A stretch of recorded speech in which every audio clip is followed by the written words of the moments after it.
Hey YouTube and fans of Commando, so here's another pouch update.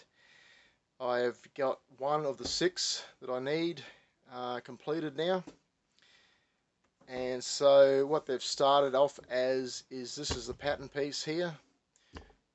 Both the pattern pieces is actually what's inside this pouch, along with some car carpet and other stuff. So the way it works is you can see it swells out. You fold this up and you stitch it there, and you repeat the process there, and then that creates the tunnel, and then the flap goes over the top. So if we look at the actual piece, it's a tapered design,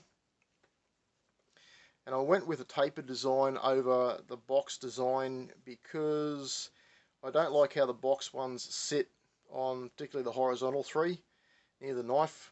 I think they look a bit weird sticking right out, so these will sit much nicer against the vest panel.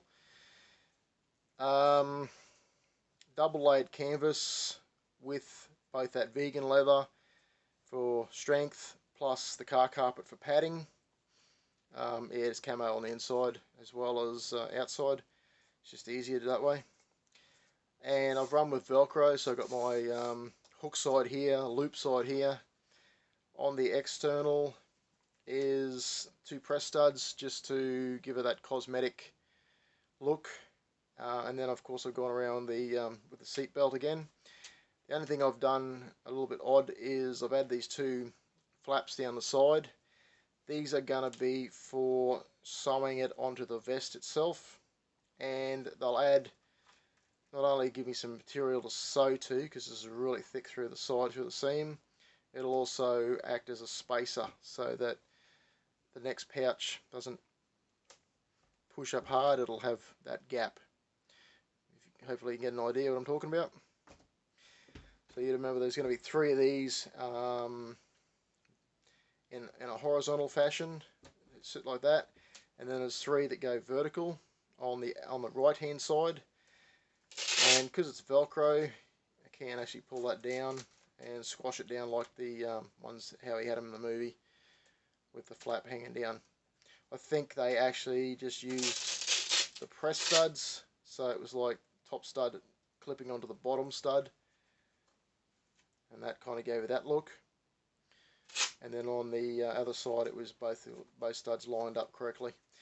So they would have probably used press studs, not Velcro back then. I just like Velcro. I think it's just a cool thing.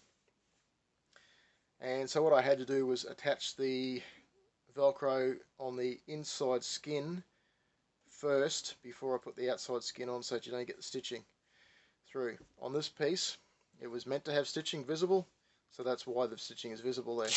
Otherwise I would have done the same. So that's pretty much it for tonight. Short video, but I'll